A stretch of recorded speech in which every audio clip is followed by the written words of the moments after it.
And मुझे लगता है कि मैं मोरली और इथिकली भी इस खिताब के लिए इस खिताब को डिज़र्व करती हूँ। बट यहाँ मैं अपने सर को जो हमें यहाँ पे प्रिपेयर करवा रहे थे उनको कोट करना चाहती हूँ। मैं अगर ना भी जीतूं तो मैं हिम्मत तो नहीं हारूंगी, क्योंकि सर ने दो बातें हमसे कही थी कि इस प्रतियोगिता में दो ही चीजें हो सकती है, या तो तुम जीतोगे या तो तुम कुछ सीखोगे। तो या तो मैं जीतूंगी या तो मैं कुछ आज सीख के ही जाऊंगा। इसलिए मुझे दुख तो नहीं होगा, बट अगर मैं जीती हूँ तो ये बहुत ही अच्छी बात है।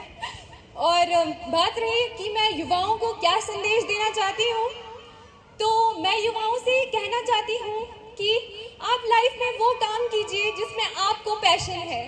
आप वो काम ना कीजिए कि जो आपको दूसरे बोलते हैं।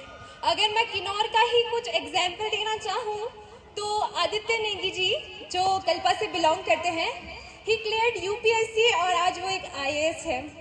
अगर मैं सांगला की बात करूँ, रितु नेगी जी जिन्होंने अभी हाल ही में हुए हरियाणा में पंचकुला जो खेलो इंडिया में उन्होंने खिताब लिया था, स्वर्ण पदक, जिन्होंने न केवल हमारे डिस्ट्रिक्ट का नाम रोशन किया बल्कि पूरे प्रदेश में, हमारे किन्नौर का और प्रदेश का, पूरे इंडिया में नाम रोशन किया था।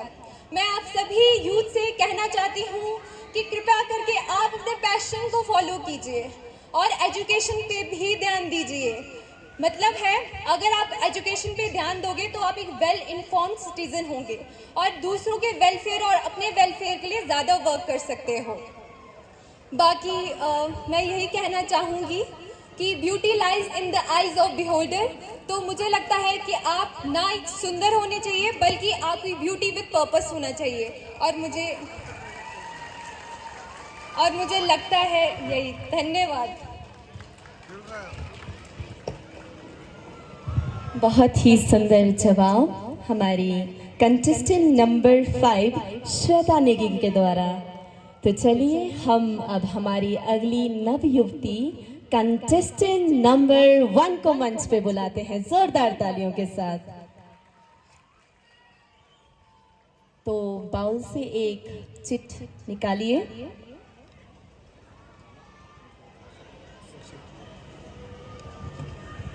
तो आपका सवाल है, आपके अनुसार किन्नौर की परंपराओं और संस्कृति को संरक्षित करने में स्थानीय गीत या फिर संगीत किस प्रकार भूमिका निभा रहे हैं? दोबारा मैं बताना चाहूँगी, आपके अनुसार किन्नौर की परंपराओं और संस्कृति को संरक्षित करने में स्थानीय गीत या संगीत किस प्रकार की भूमिका निभा रहे हैं? तो मैं उत्तर चाहूँगी। सबसे पहले तो आप सभी को मेरा प्यार भरा नमस्कार। कैसे हैं आप सब? अब बात रही कि क्वेश्चन था हमारी संस्कृति को बनाने के, अब कंटिन्यू रखने के लिए हमारे लोकगीत किस तरह काम आते हैं। अब मॉडर्न टाइम है, टाइम अब बढ़ता जा रहा है, उसके साथ साथ यूथ भी न्यू जनरेशन के हैं, सारे इंग्लिश सॉन्ग सुनना ज़्यादा पसंद करते हैं, कोई बॉलीवुड के सॉन्ग सुनना ज़्यादा पसंद करते हैं। तो इसमें लोकगीत जो है ना बहुत कम लोग गाते हैं। किन्नौर के जो लोग हैं वो भी ज़्यादा बॉलीवुड सुनना पसंद करते हैं। अगर हम अपने ही गानों को भूल जाएंगे तो ये हमारी परंपराएं कैसे आगे चलेंगी, है ना? अगर हम भी नहीं गाएंगे, नहीं औरों को नहीं कहेंगे कि आप गाओ वो गाओ, स्टार्टिंग हमारे को खुद से ही करना पड़ेगा। अगर हम खुद ही रूल फॉलो करते हैं, सॉन्ग्स गाते हैं, खुद गुनगुनाते हैं तो शायद कुछ हो सकता है। और लोकगीत जो है हमारे ओल्ड कल्चर के बारे में, हमारे जो पुराने समय में कैसे हुआ करते थे, जो मेन जो हमारे कई जैसे ठाकुर मुनि जी हैं उनके बारे में भी बताते हैं कि उनका ज़बरदस्ती कैसे शादी किया गया था। इससे रिलेटेड कुछ भी हो सकता है। तो इसीलिए सॉन्ग्स जो है हमें सुनते रहना चाहिए। ऐसे पुराने सॉन्ग तो ज़रूर सुने, आजकल वैसे ही बहुत कम सुनते हैं सब लोग ऐसे पुराने गाने वगैरह। तो बस इतना ही कहना चाहूँगी मेरे पॉइंट ऑफ व्यू से। तो मैं पहले खुद ही पुराने गाने सुनूँगी, अच्छे से उनको फॉलो करूँगी, तब जाके आगे बता पाऊँगी कि उसे हम किस तरह फॉलो कर सकते हैं या किस तरह अपनी परंपरा को कंटिन्यू कर सकते हैं। Thank you. बहुत सुंदर जवाब। और मैं एक निवेदन हमारी नवयुवतियों से करना चाहूँगी। जो सवाल आपसे पूछा जा रहा है, आप सभी कोशिश कीजिए कि उसका जवाब आप कम से कम शब्दों में दें और संक्षिप्त रूप में दें। तो चलिए, मैं अब इस प्रतियोगिता के लिए मंच पर बुलाने जा रही हूँ कंटेस्टेंट नंबर 3 नेहा को, जोरदार तालियों के साथ।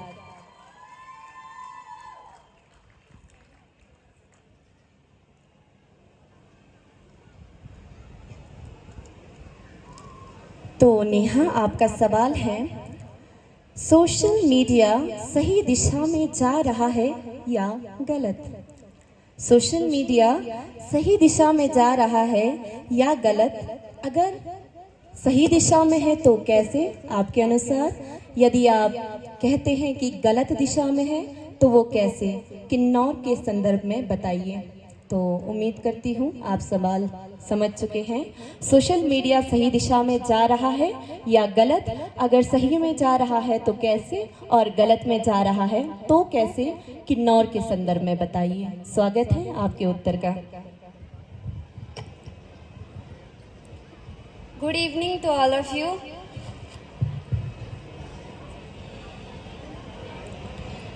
जो क्वेश्चन पूछा है, जो सोशल मीडिया सही जगह मतलब सही ढंग से यूज़ हो रहा है कि नहीं, एक तरफ से यूज़ हो भी रहा है ढंग तरीके से और दूसरी तरफ से नहीं भी हो रहा है। सही इसलिए क्योंकि कई लोगों को बेनिफिट हो रहा है कि ऑनलाइन क्लासेस लगती है, जैसे अभी कोविड-19 के दौरान लगी थी। इसमें काफ़ी नुकसान भी हुआ और फ़ायदा भी हुआ। नुकसान इसलिए हुआ था क्योंकि कई बच्चों के आइज़ खराब हो गए थे, कई इसी में ही रह रहे थे। तो सोशल मीडिया जब यूज़ करते हैं, इससे बेनिफिट्स ये भी होते हैं कि हमें नॉलेज की बातें भी मिलती है इससे, और इसमें हम अपने आप को मतलब प्रूफ भी कर सकते हैं हर चीज़ के लिए कि हम वहाँ से नॉलेज लेके अपने आप को प्रूफ भी कर सकते हैं।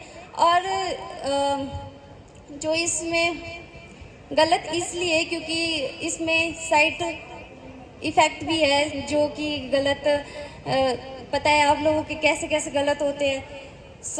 गलत भी है और सही भी है। सही इसलिए क्योंकि स्टडी के लिए सही है, और गलत इसलिए क्योंकि सोशल मीडिया ज़्यादा यूज़ करते हैं तो फिर गलत भी होता है उसमें।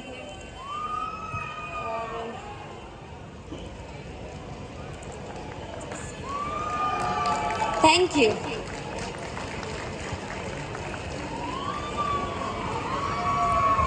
तो ये थी कंटेस्टेंट नंबर 3 मिस नेहा हमारे बीच में। तो मैं अब इस थिंकिंग बेस्ड हमारे इस राउंड के लिए बुलाना चाहूँगी कंटेस्टेंट नंबर 7 मिस काजल को, जोरदार तालियों के साथ।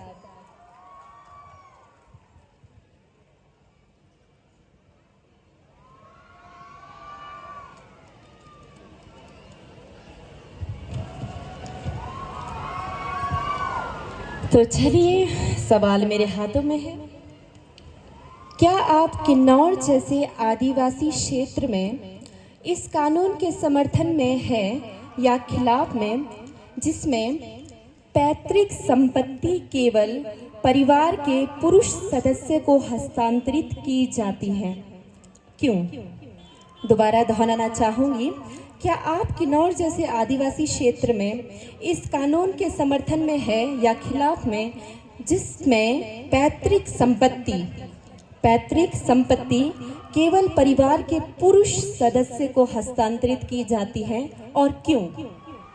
तो स्वागत है आपके उत्तर का। नमस्ते किन्नौर। जैसा कि ये क्वेश्चन किया है, तो मैं समर्थन में नहीं हूँ, क्योंकि जो भी पिता का जो भी होता है वो बॉयज़ को ही मिलता है, पर ऐसा नहीं होना चाहिए। मेरे ख्याल से लड़कियों को भी मिलना चाहिए, क्योंकि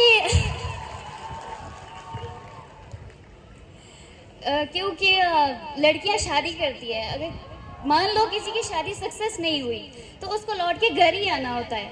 कहाँ जाएगी लड़कियां बेचारी? ना तो ससुराल की रहती है, ना मायके के शादी के बाद आना तो मायके में ही है उन्होंने, तो उनको भी मिलना चाहिए हक। जरूरी नहीं है कि वो सारा भाई को ही मिले, बहन को भी मिलना चाहिए, बराबरी का हक होना चाहिए। जब बेटे और बेटियां बराबर हैं तो हक भी बराबरी का होना चाहिए। धन्यवाद। तो ये थी हमारे बीच में कंटेस्टेंट नंबर 7 मिस काजल। तो मैं अब इस राउंड के लिए मंच पर बुलाना चाहूँगी कंटेस्टेंट नंबर 11 मिस प्रेरणा को, जोरदार तालियों के साथ।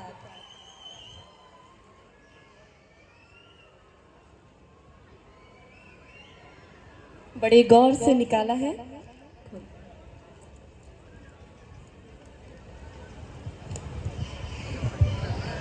सवाल है, किन्नौर जिले के इतिहास में आप किस व्यक्ति से सबसे अधिक प्रभावित हैं और क्यों?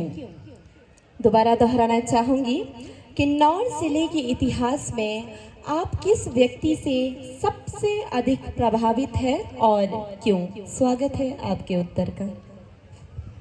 सबसे पहले इस खूबसूरत सवाल के लिए धन्यवाद। तो किन्नौर जिले के इतिहास में मैं सबसे ज़्यादा श्री ठाकुर सेन नेगी से वो हुई हूँ, इंस्पायर हुई हूँ, क्योंकि उन्होंने जहाँ पर रोड नहीं, आज मतलब होता था पहले कि कई जगह में रोड नहीं होते थे, वहाँ पर उनने रोड खुलवाए। कई जगह ऐसे थे जहाँ पे एजुकेशन नहीं थी, वहाँ पे स्कूल बनवाए। बताओ हमारी जनता को और क्या चाहिए? आगे बढ़ने के लिए तो यही चाहिए ना।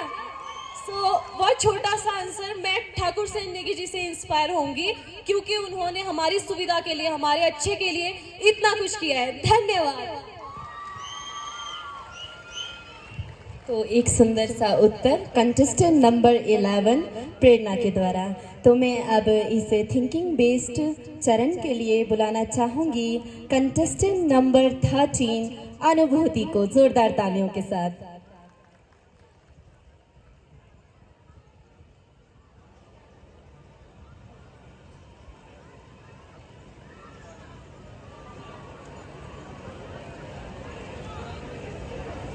सवाल है,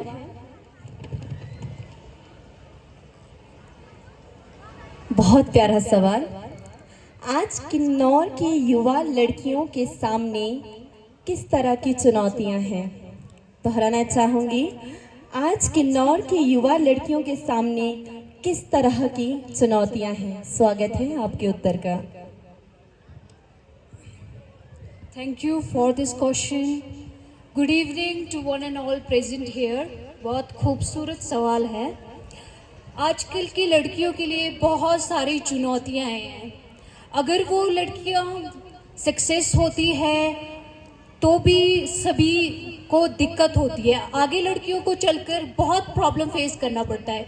ये लड़की है, ये काम नहीं कर सकती, ये गाड़ी चला रही है। अगर लड़कियां गाड़ी भी चलाती है तो लोगों को दिक्कत हो जाती है।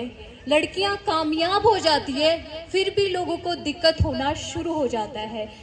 लड़कियों के सामने बहुत सारी चुनौतियां हैं, तो मैं यही कहना चाहूँगी। Thank you. तो ये थी अनुभूति कंटेस्टेंट नंबर 13। बहुत प्यारा सा सवाल था कि क्या चुनौतियां हमारे किन्नौर की लड़कियों को फेस करनी पड़ती हैं। तो आप तो पहले प्राचीन समय से आज के समय में बहुत ज़्यादा बदलाव है। हमारे समाज के लोग बहुत ज़्यादा अवेयर हैं और ख़ासकर हमारे किन्नौर के लोग तो कुछ ज़्यादा ही अवेयर हो चुके हैं इस समय। तो ज़ोरदार तालियां किन्नौर की जनता के लिए। तो चलिए मैं अब इस चरण के लिए बुलाना चाहूँगी कंटेस्टेंट नंबर 14 सखीना को।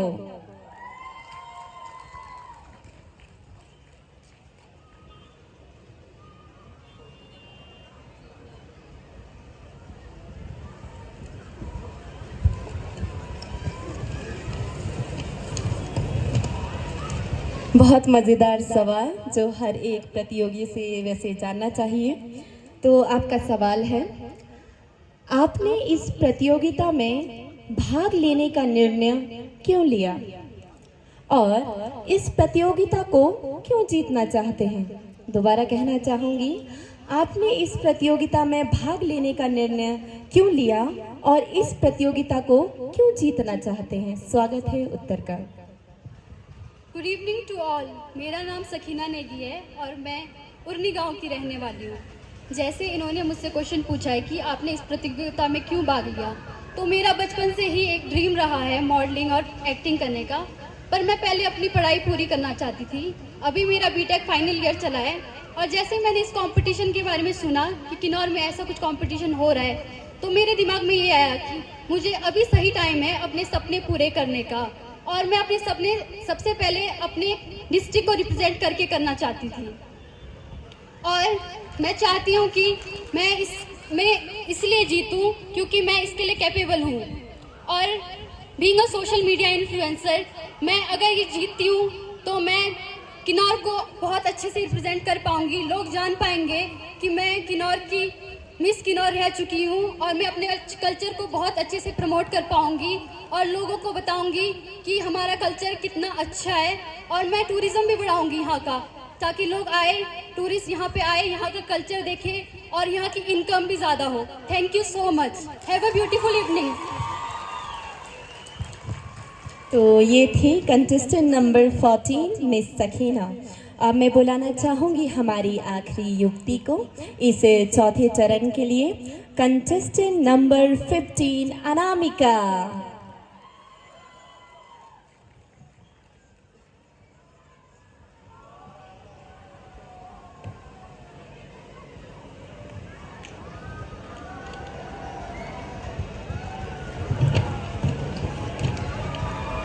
तो सवाल है, आप राज्य के अन्य हिस्से की तुलना में किन्नौर जिले में महिलाओं की वर्तमान स्थिति को कैसे आंकते हैं? आप राज्य के अन्य हिस्से की तुलना में किन्नौर जिले में महिलाओं की वर्तमान स्थिति को कैसे आंकते हैं? आपके अनुसार महिला सशक्तिकरण के लिए क्या कदम यहाँ उठाए जा सकते हैं? तो उम्मीद करती हूँ आप मेरा सवाल समझ चुके हैं। एक बार बताना चाहूँगी, आप राज्य के अन्य हिस्से की तुलना में किन्नौर जिले में महिलाओं की वर्तमान स्थिति को कैसे आंकते हैं? आपके अनुसार महिला सशक्तिकरण के लिए क्या कदम उठाए जा सकते हैं? धन्यवाद, आपका स्वागत है इस उत्तर के लिए। सबसे पहले तो किन्नौर की खूबसूरत जनता को मेरा प्रणाम। जैसा कि ये प्रश्न है, मेरे नज़रिए से देखा जाए तो यहाँ पर स्त्रियों की हालत इतनी बुरी भी नहीं है। और एक कहावत है कि जिस दिशा में युवा मुड़ता है उस दिशा में समाज मुड़ता है। और मैं चाहूँगी आप प्रश्न फिर से दोहराइएगा क्योंकि काफ़ी लंबा प्रश्न है।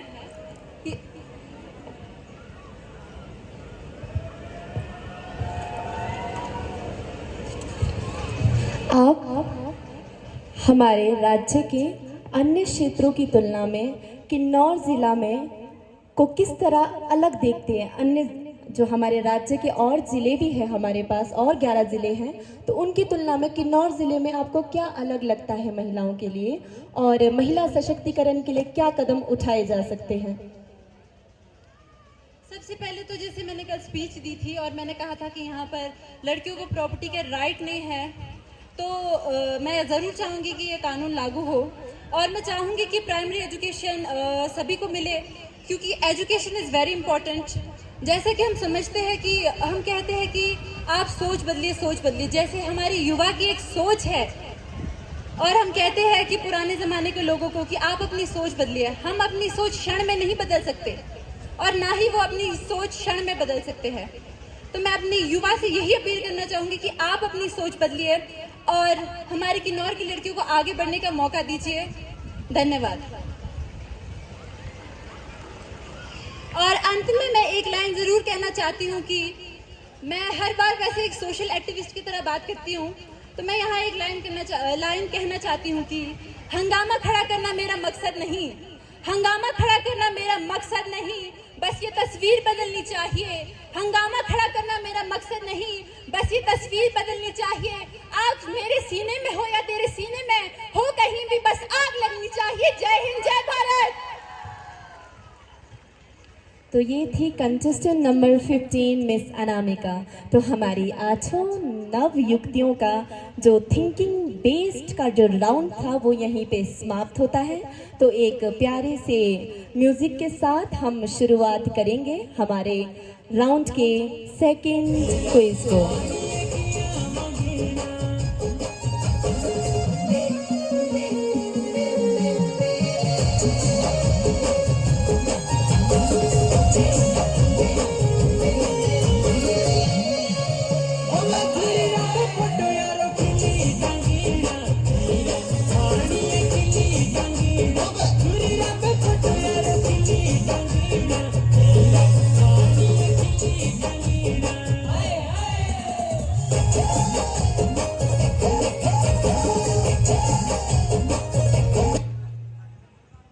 तो चलिए हम अपना अगला जो राउंड है उसे स्टार्ट करते हैं। कहे तो